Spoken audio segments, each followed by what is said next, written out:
hurt some people's feelings. So if you a little sensitive, you might as well turn this joint off right now. Okay? How you afraid to drop a dime when you already... What's up, y'all? Welcome back to this next episode of the Real Talk with Rebel podcast. I'm here with my owner, Carissa, and our special guest, one of my friends and favorite clients, Kate Phillips. Yes. Hello. How you doing, Kate? I'm doing well. I'm glad to be here. Y'all are my favorite. Y'all are fun. So we're going to talk fun. today. We're going to talk. We're going to talk it up. So yeah, Kate, how long have you been working out with us at Rebel now?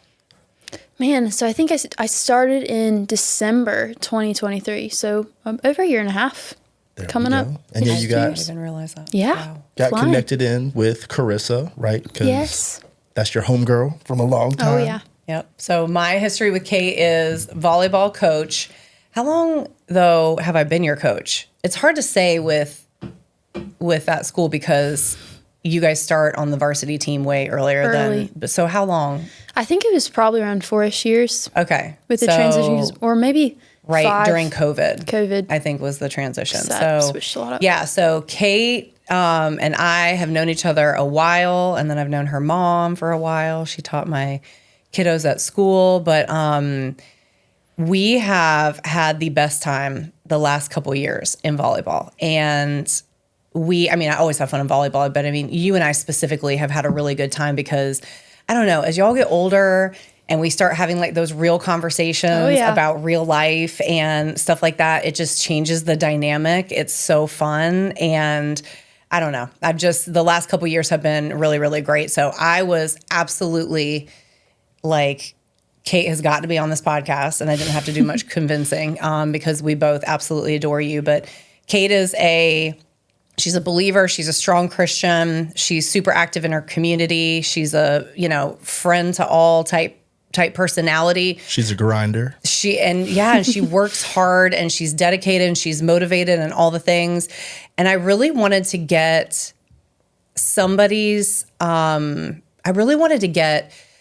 like POV, right, of you here now getting ready to go off to college, what you've experienced, what you've seen. Shemar's going to talk a lot too about just the day to day and how you are in the gym and what's motivated you and your history with fitness and all those things. But I definitely want to know what is it like now? And then we're going to get you back here in December when you come back, and we're going to do this again. And I want to hear, how was college? What did you experience?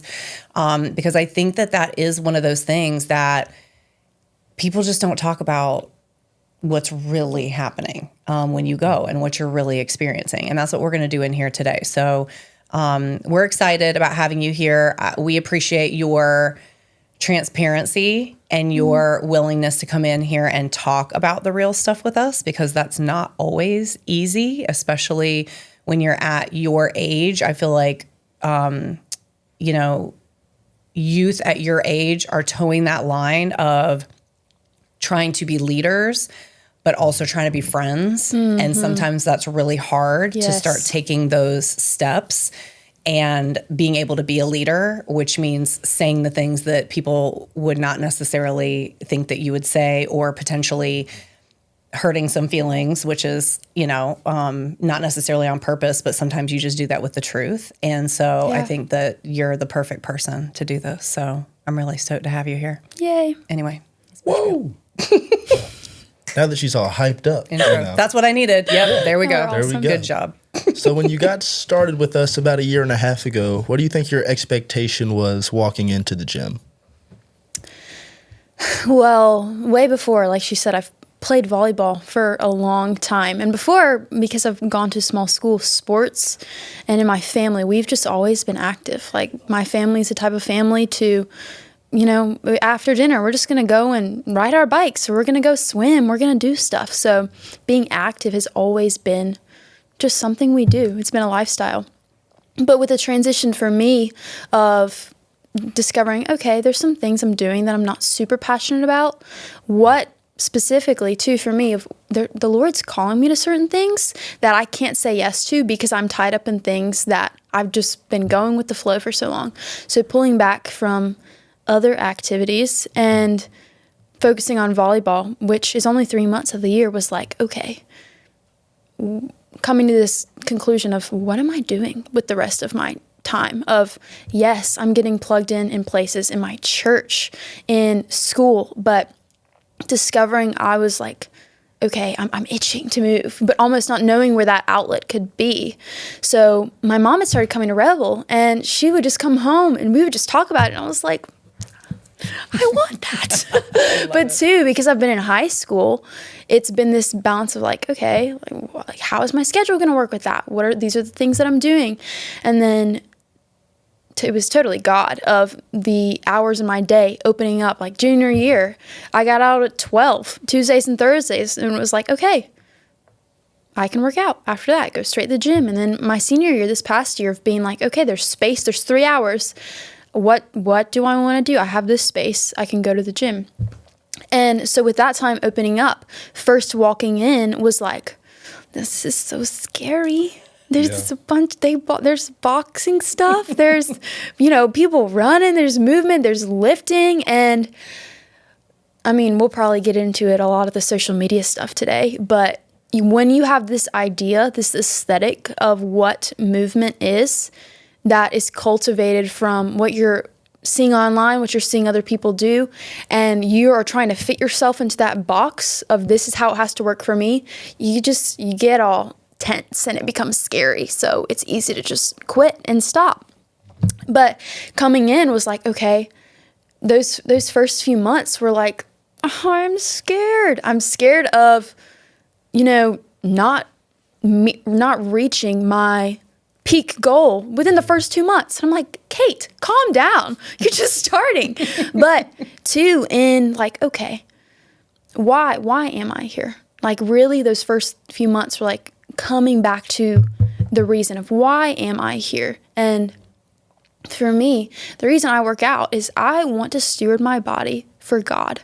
I want to steward my body for being on this earth so I can do things He's called me to do, so I can speak to people He's called me to speak to, so I can interact, so I can, one day be old and move my grandbabies around, like all of these things. Why am I here? And coming back to that surface of, okay, yes, I want to feel good. Yes, I want to be fueling myself because of that. But it all stems from that place of why? Like, what is my why? So those first few months were like, really, either you got to be grounded in that or I was going to be out the door. Yeah. So it was just kind of like finding your why for that first couple months. Yeah.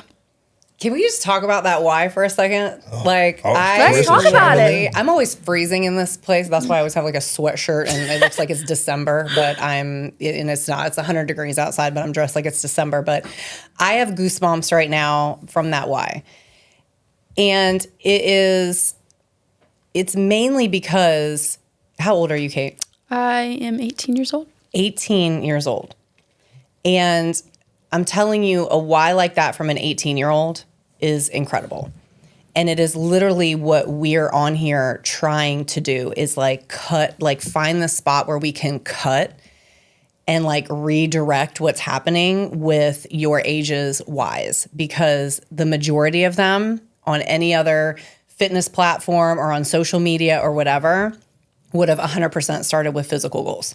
It would have been vanity goals. It would have been hot girl summer. It would have been the male gaze or female gaze. 100%. Yeah. And the fact that you just preached on that why for 5 solid minutes or whatever it was, and not one single vanity goal in there, not one single of this world cultural goal came out of your mouth, makes me want to just, stand up and applaud. It's a big deal. It's a big deal because most of the time, again, with the culture that we grow up in, it takes you to, my age to figure that out and be like, wait, I was worried about this the entire time and now I'm paying for it all, which is in real time what's happening to me.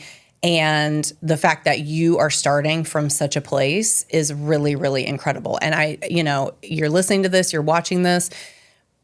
It is so important to start that. It's not saying you can't have a physical goal. It's not saying you don't, you can't have a body composition goal or something like that. But the reality is rooting it in something so incredible like that is what creates, this why of I just want to live well. and I want to, and again, it comes back to like, what is wellness for you? What feels well to you? And then the physical stuff a lot of time will happen by default. Yes. But when we flip it, it becomes really disordered, and we base it. The foundation is in how I look, that is attached to my worth, all of those things. And then it grows into this really toxic thing. So it's a beautiful thing that you have flipped that completely. So Snaps. all the snaps. Yeah. And then just kind of piggybacking off what Carissa was just talking about there, do you see a lot of people in your age range, a little bit older, a little bit younger, struggling with different aspects of, health and fitness, whether it's eating, over-exercising, anything like that? I mean, of course, definitely. I've grown up in a small school environment, so the kind of circle I was around has been tighter. So you'll see there's nothing crazy that I've witnessed. But it is interesting, I think more obviously with media too, of even friends that are on social media, what is kind of normalized, and coming to this space of how much identity is wrapped up in how you look, like what your status is, all of these things that are kind of, you wouldn't even say up front, but even just through poking through, being like, oh, is that all your breakfast is? Like just little stuff here and there where you can see the patterns and see the tendencies, and it's like, okay, something's not right, and really just kind of growing in this space of, okay, what is normal? What has become normal for people? Like for me personally too, I am so grateful. I mean, we've talked about this too, for me coming to the gym, it wasn't this, I need to shred 20 pounds, like help me get jacked, like that kind of all just came. So versus for a lot of people, especially a lot of young girls, there is this like need to be this way, to look like this. And without the knowledge, without the proper identity, when something doesn't go right, when you walk in the gym and you're tired because you haven't been fueling yourself, and you just, you quit and you feel like a quitter, it's like, man, my day is ruined. My week is ruined. I'm worthless. I'm not this. Or when you wake up in the morning and you see yourself, and you're like, man, I'm bloated. Like I'm just, I'm whatever. Let me grab my energy drink of the morning and not eat anything all day until I'm really hungry at night. And then these are these habits. Or even, we've talked about this too, of, we're sitting, me and a lot of people will be sitting at dinner, and it's like, that's a really big, portion size for a girl. And it's like, yeah, it is, but I need to eat, but these kind of patterns that have almost, can be joking a little bit, or it's like, no. Like my body has been created meticulously by God. It says he formed me in my mother's womb. Like there are things that are needed. There's fuel that is needed. There's movement that is needed that helps me. But when you take that and flip it, like you were saying just a little bit ago, you get this whole like, I can't do it, and I'm freaking out, and I'm feeling this way, and I can't sleep, and I can't do this, and I can't do this. So you're making these quick fixes, and then you're finding yourself in a space of just like struggling, and then coming back to the identity thing of, for me, and truthfully, like the why of why I do work out, but also in, we've seen it too in many conversations of what happens when you don't hit the workout goal. What happens when you do eat that snack that you were beating yourself up that you wouldn't eat, but you do it? What happens when you lose a game? What happens when you don't meet this weight goal? Yeah. Character. What happens? Who are you? And honestly, in the conversation, my sister, shout out Anna, just tore her ACL, and she has been moving and working all her life. Like she's more than me. She just runs around, she just jumps and does all this stuff. And for the first time, she's had to pause completely. And like she's, working and stretching and doing her exercises now. But seeing her character in that of, yeah, I tore my ACL. It's bumming. But I am not rooted in this thing. If it was taken away from me, who am I? Like, who am I, even with the gym, even with health and wellness, who am I if it is taken away from me, you know, if these goals aren't met, which we work and we learn, and so they are, but without it, like, who are we? You're not going to meet every goal. You can work and learn and come to know these things, right? And that does help you reach a lot of your goals, but sometimes there's goals we're just not meant to reach, right? Yeah. So maybe we're meant to reach that goal later when we work harder than we realized we had to before. 100%. Yeah. And then you keep coming back around to the word fuel. So what do you really mean when you're saying fuel, and how do you fuel yourself versus you see other people around you fueling themselves? So this has definitely been a journey that I've been walking on for years and years. I'm just naturally like a kitchen girl. Like I love to bake. I love to cook. Girly. I love to garden. Like that's just my personality. I love it. So discovering okay, what makes my body go? What makes it function in a way that is healthy, that feels right, that enables me to do things, that enables me to speak and move? Like what is that? And for me, discovering like, okay, yeah, it's when and saying, you know, there are rigid lines sometimes, and the whole, you guys are talking about it, praise God, diet culture and all this stuff. I was just like, no, we don't want that. But discovering, okay, what do I eat that makes me feel good, that makes my body function right? And that's just been, you know, like, okay, there's some snacks that I've just been like discovering, oh yeah, my brain like really wants this. Why? What is in that? That's interesting. Okay, and it's not saying I can never eat that. Of course not, but saying, what am I gravitating towards that I'm feeling is like a necessity for me to have a good day, or for me to, and then discovering, oh my gosh, why is my stomach hurting so bad when I'm waking up? Oh my gosh, I drank 2 coffees today. For me personally, I'm really caffeine sensitive, I found. After one, I feel like I'm a little just like, whew. 2, I feel like my heart's going to explode. Of being like, okay, for me, two coffees, not good fuel. For me, one is just good. Like, just discovering, okay, this is how my body functions. What helps it go? What helps it move? Instead of being like, you know, what do I want? What does Kate want? What do I want? Like, discipline. And that's a whole other conversation too. But I think just because of society and overconsumption and, you know, media, it's just so pushed of like, just pick what you want, pick what makes you feel best. Like it's all about your feelings.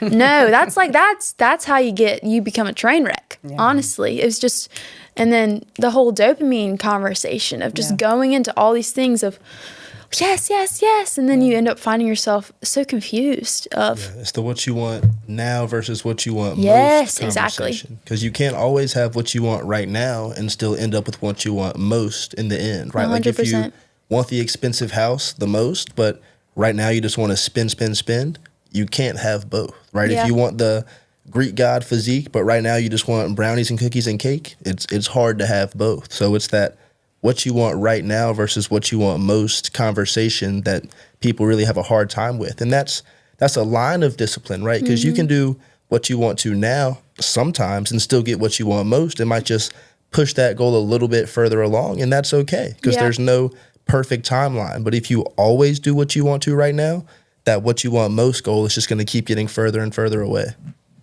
Well, I think too, to just throw another thing in here, on the spectrum is like what you want most versus on the other end of it, what you're told all the time. You know what I mean? And then your discernment lays somewhere in the middle. So trying to like figure out, because I think that's where we all are born with like our own cues, right? Our own body cues, our own whatever. Again, like you're saying, I mean, even as babies, our bodies will recognize, ooh, like that didn't feel good. Now I'm sick. The baby's restless, doesn't sleep or whatever. As we get older though, it becomes this thing of like, you know, think about the first time you ever recognized or somebody said to you, you know, well, that's a bad food, or that's an unclean food, or that's a, you know, whatever the situation is, that's going to make you fat. I mean, the amount of my little kids' friends who come over and they're like, ooh, somebody's been eating a lot of pizza or, something like that when they're playing a video game or something like that. And that's automatically equated to and then we'll be like, let's have a convo about that. Everybody, story time, sit around. But again, we're talking Lola's friends. We're talking 6-7-year-olds who have already been trained to equate too much pizza equals I'm going to be fat and fat is bad. You know what I mean? And so on the spectrum of what I want versus what society's telling me versus my discernment, it's like this triangle of the perfect storm, and it's crazy. Yeah. And so what you're talking about is so powerful because it is like being able to have some discipline and say, what I want is not necessarily what's going to be the best for me, but also I'm being told over here that I shouldn't want it. And it's going to be bad for me and all these things, which makes me automatically mental health wise go to the other end of the spectrum and want those things or feel like I shouldn't want those things. So now it's like a mental health battle in my head, and clearing that stuff out and being able to say, okay, what is my body telling me? Was that a mic drop for us? Yeah. Let's go. What my body is telling me, and kind of getting into sometimes again, it's really helpful for people to get into the science part of it is when I eat this, I feel like crap. Or when I eat this, I know it's going to give me a crash and whatever, but I love it. There are these certain gummy bears that I love, and I don't feel great when I eat them. I don't know what is in them, but I don't feel amazing. It's not killing me or anything. But every once in a while, I'm going to eat those damn gummy bears. I just am. And I'm going to eat it, and I'm going to know I'm going to pay for it. And it is what it is. And that's just part of where I'm at. Before it would be I'm going to eat these gummy bears because I'm not supposed to eat these gummy bears. And so I'm going to do it in quiet. I'm going to hide. I'm going to whatever. And then I'm going to go, run 5 miles to burn off these gummy bears. And then nobody ever had to know. And it was this cycle of just crazy in my head all the time. So anyway, working that stuff out, I think is really powerful. And I think, again, you being 18 years old, Kate, and being able to kind of navigate, already understand that that's what's happening and being able to make those adjustments, my daughter, my oldest Ava, she went through the same thing with caffeine. It was I feel not great when I drink coffee, but she was drinking one every single morning in 9th grade because it was the thing. Everybody's moms were taking them to get coffee on the way to school. She wanted to have a coffee too. It felt cool. It felt like the right thing to do. And then by the time she'd come home, she'd be complaining about anxiety. And I was like, anxiety over what? What? Break that down for me. Unpack that. And it just turned out that it was coffee. Crazy, huh? And it was okay, well then let's take out the coffee. It's literally that easy. And I would say to her, I would be don't say one single thing to me about being anxious if you're drinking a coffee or 2 a day. I want to hear it. And 2, you're having, and what I'm seeing I'm involved in a lot of youth stuff at my church, which is so fun, getting to see perspectives from kids that are a few years younger than me, but it's different world. It's a different world, which is crazy. And how, not just with them, but with this generation right beneath me, that is a really big thing. The caffeine. Oh, it's crazy. 12, 13, 14-year-old girls and boys too, there's this itching for it, this need. 1, 2, 3. Yeah. It's crazy. And it's interesting because you were saying, there's this product of, it's cool. This is trendy. It looks good in my Instagram post. But but also you don't need it. Yes. You don't need it. Especially when you're 12, 13, 14, you're still running off the fountain of youth. Seriously. You shouldn't have given me a strawberry sun-kiss back then. I would have been gone. But it's crazy because you wake up and it's even for me too, it's a conviction I have in my heart sometimes of I need coffee, meaning, and then sometimes I get that inkling of Kate, do you? And I feel the Lord be like, no, you don't. Really. You want coffee. You don't. And honestly, it can sometimes lean into this realm of dependence on other things too, 100%. not just caffeine, on phones, on food of, well, we do need food, but like this. Certain types of food. Yes. It's an addiction. It's a dopamine. It's, again, it's the perfect storm. But the beauty is you being able to discern. And this is where we start this disrespect of our own bodies and our own cues so young. Again, for me, it was 13 years old. Like Ruben was just on the podcast a couple weeks ago, and he was talking about the first time he noticed, what did he say, 8th grade? Yeah, he saw a school He saw a school picture of himself, and he went, ugh. Yeah. And I was, so like, we learn this so young to like look at ourselves and say, okay, ew, I got to change this. And then start disrespecting the absolute crap out of ourselves by changing everything. And again, that's where the caffeine comes into play. It's just disrespect to your body, because at the end of the day, if a cup of coffee causes you to have anxiety, it should be done. Like, no more caffeine. No more caffeine for you, because there is no reason on this planet to give yourself like significant mental health symptoms over a cup of coffee. It's crazy. Cool. It's absolutely crazy. If you can't sleep at night, if you're not eating enough, caffeine is one of those things, you guys, it leads to a ton of disordered behavior. But again, we wrap it up in like the cool girl culture or the gym bro culture. Well, I take, I'm drinking caffeine to play video games. I'm drinking caffeine to go out at night. I'm drinking caffeine to get up in the morning. I'm drinking caffeine. It becomes this cycle, and then it destroys every single thing. Yeah, and not to be a hypocritical gym bro, I have a Monster next to me right now, but there's a healthy amount of caffeine consumption, and like Carissa is talking about, how does it make you feel? Behind me. Right? Can you drink coffee and feel more focused and more energized and do a healthy amount? That's fine, right? Can you have a Monster in the morning or take pre-workout and go to the gym and that be okay? That's fine. But if you have to drink a Celsius for breakfast, lunch, and dinner, and you're jittering all over the place, and you're at 600 milligrams of caffeine by 2 p.m, you probably need to check in with yourself. So 100%. It's about balance, like anything else. Like, is having a few beers okay? Yeah. Is coming home to a 12-pack okay? Probably not, Yeah. And what's the effect you're looking for at the end of the day? It's like, what if I'm drinking caffeine in order to not eat, if I'm drinking caffeine in order to be cool. Yeah. If I'm drinking beers because it's fake freedom. If I'm drinking beers in order to take the edge off every single night. Escape the life I have right now. Again, those are the things. And again, back to, like where you're at, Kate, this is essentially what we're trying to do here is like get these messages out so that we can make an effect at a younger stage, because it's just eating disorders have increased over 50% since the 2000s was when I was in mental health. And that's not just women anymore. It's men too. It's insane. It's something stupid like 22% of children and adolescents are affected by an actual diagnosable eating disorder.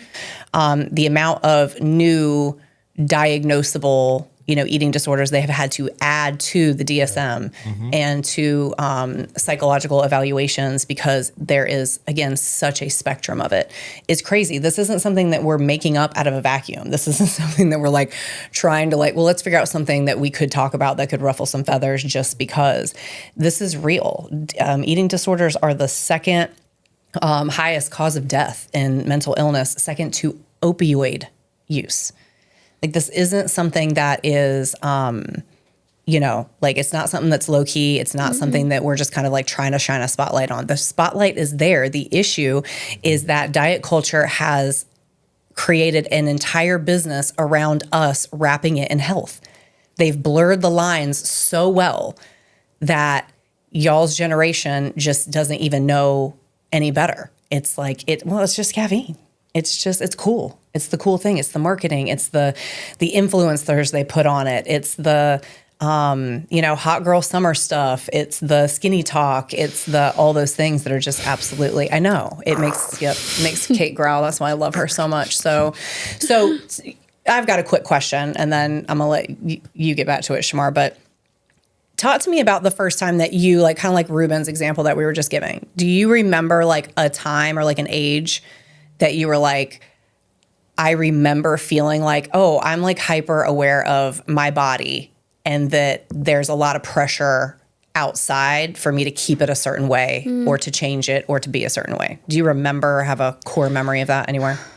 I mean, I think middle school for a lot of girls, I mean, boys too in particular, is just like a very raw time. I wouldn't say I have a particular moment or had any moment of like disgust or like, I'm really grateful for my parents too, of providing like a space of just like Jesus, of love and of encouragement and safety of, so there was never like anything super like I feel gross, like I'm grossed out with myself, which I'm so grateful for because that's so many people's story and that's real and 100%. so real. But really, I would say like COVID was, I was 2020, I was like 13, 14. That was just interesting, more so just because it was like nobody was moving really. Oh, this does bring back something of like, gosh, those YouTube videos that would go around of here's how you can get abs in 2 weeks. Me and my friends, like, just because we were like, this summer, like when COVID ends, we're just going to be like ripped. Sure enough, no. Like there were definitely times, like this is a relatable thing, I think, where your mom would walk in and you were doing like an ab shred in your room and it's like, oh no, this is embarrassing. Like it's supposed to be a secret. We all have them. I promise. We all have them. So there's like little stuff like that. But really growing up, I've not had like to walk through anything super where I'm just like, man, I'm really just disgusted with myself. And there's been seasons where it's been like hard, like right before or the year after where I quit the 2 sports and was just playing volleyball. I didn't do anything for that first 9 months. And that was just a mental shift of, okay, just a lot of processing of like at school I'm at, sports are a big conversation. I'm not in that anymore. Like a lot of, okay, where's identity? Rooting back to that. Where is it? What's giving me value? Is it my performance on the court? Is it my this, and this? Is it how I'm moving? Like what, just kind of really going back to, okay, what on earth is going on? And then a year later is when I really just was like, oh, there's Red Bull. There they are. I love that. And getting plugged in. And it's really shifted a lot. Did you struggle with feeling like a component of like, because you were taking time to rest and figure out what the next season looked like, did you struggle with feeling like you were being lazy? Oh, 100%. Here and there of these, I feel like I need to go on a walk. And a lot of the times too, there was this, I just want to go on a walk. I want to be outside. And so I want to tiptoe around that space of like, what was I, because I don't really personally think I danced into anything too severe, but definitely just culturally of it is this like, what are you doing to stay active? What are you doing to stay active? What are you doing to stay active? Instead of like our lives should be active. What are you doing? What is the conversation centered around? Who I am or what I'm doing, Woo! Like, actually though, of how's my heart? Clip that. For real. Of like how, we say, how are you? I'm good. But like, this is just a whole conversation too in young kids, especially in the South. Like it's sports. Kids are playing baseball, kids playing volleyball, kids are doing that. Great. Parents, talk to your kids more things about their sports achievements. 100%. My parents have crushed that. And I'm really, really, really grateful. But too, seeing this like society is so centered around, okay, how much did you do? What did you do? What are you doing? What are you doing? Sports and grades. What are you doing? How many things did you get? How many this did you score? This, oh, I'm so proud of you because this. What about if you're just proud of my character? Like that is a shifter. That places so much, especially in young kids of like, you know why you're worth something? Because you're created in the image of God, because you have purpose. You are created for something on purpose, for a purpose. Like there's so much. And yes, the doing stuff, that's all a byproduct. But reality is, we're created to know God, to enjoy him, and to walk in that.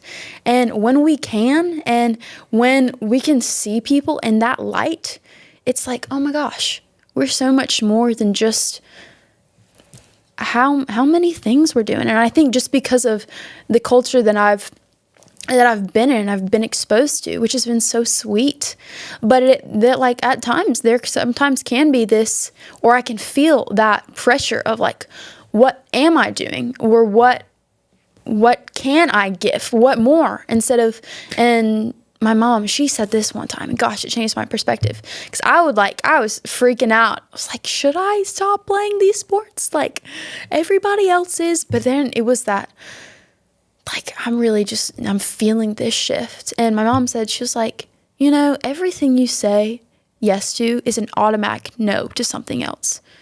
It's an automatic no. And for so many things I would have told you guys 3 years ago, yeah, I hate lifting. I hate it. I couldn't catch me doing that. I like to run, lie. Like, I like to do cardio, also lie. But it was just like, this is what we do. I'm a girl. Like, we like that part.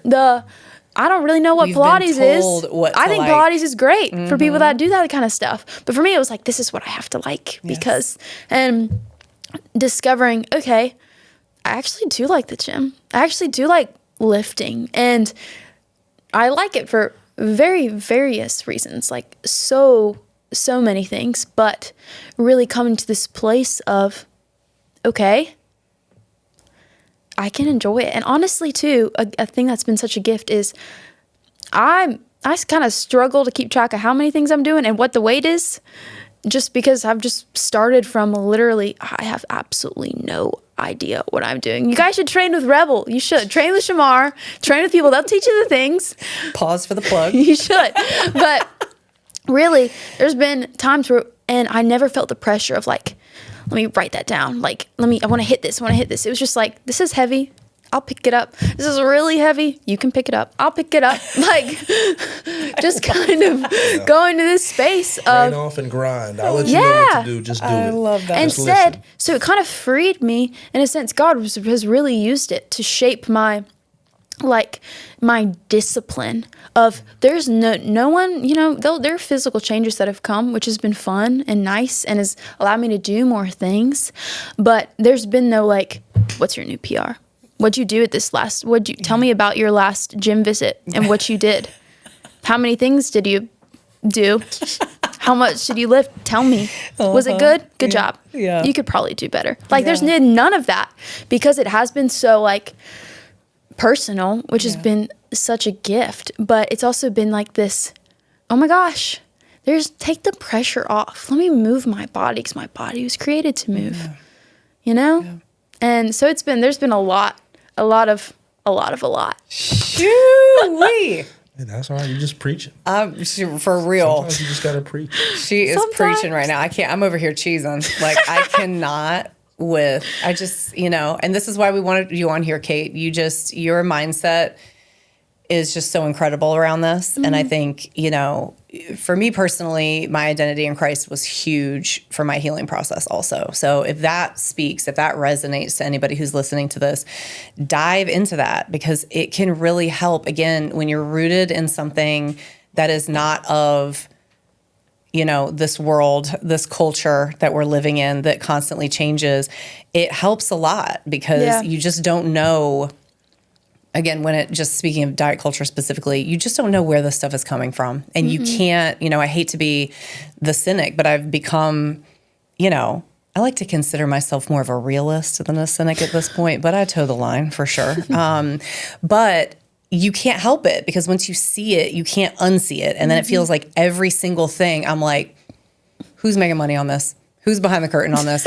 Who's trying to make me feel like crap about this right now? Who's making money off me feeling like crap right now? Who is trying to make me feel less than right now?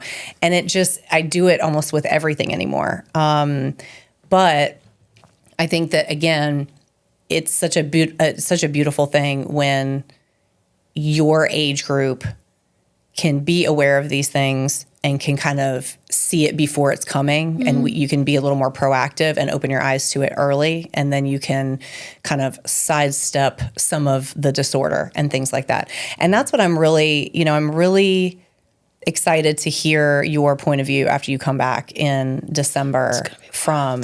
So talk to us about what the plan is for next year. Yeah. Like what are you going to do? How are you going to like shift? Because I mean, Rebel is scary, right? Which is okay. But talk to us about what you're thinking, like what it's going to look like. Yeah, so I'm heading to Liberty University, Awesome. which is fun, a new space, lots of people.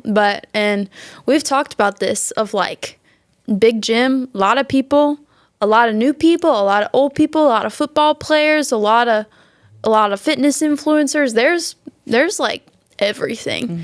And I'm feeling really prepared, like in, the knowledge of this and this and the things to do and all that. But yeah, it's going to be interesting. It's going to be too. I've had some girls that I'm like getting to know here and there, be like, I'm interested in going to the gym. And it's like, yes, I love that. I'm going to have gym friends because that's why, like, being at Rebel and training with Shemar has been this gift of a transition, because heck to the no, I would have showed up there and like, I can do this, probably hurt myself, not know what I was doing, quit and peaced out. But one thing that I think like mainly training has helped me with is knowing where the limit is, where the line is. And it's taught me so much of like what is discipline, like what is doing the painful, uncomfortable thing that produces something good that you don't think you can do. Like there's been so many moments where I'm pushing that box and I hate it. It's struggling. And it's like after, it's fine, whatever. But I'm like, he's like, 2 more. And I'm like, I don't know if he's like, yeah, you have 2 more. And I'm like, sure enough, I had 2 more. Yeah. I had 2 more. And I feel that burn. And I'm like, heck yeah, I had 2 more. Yeah. Of, okay, wow, my brain's saying pain, pain, pain, pain, stop. And I'm able to be like, look, brain. Look, brain. And it's like, pause, you can. Yes.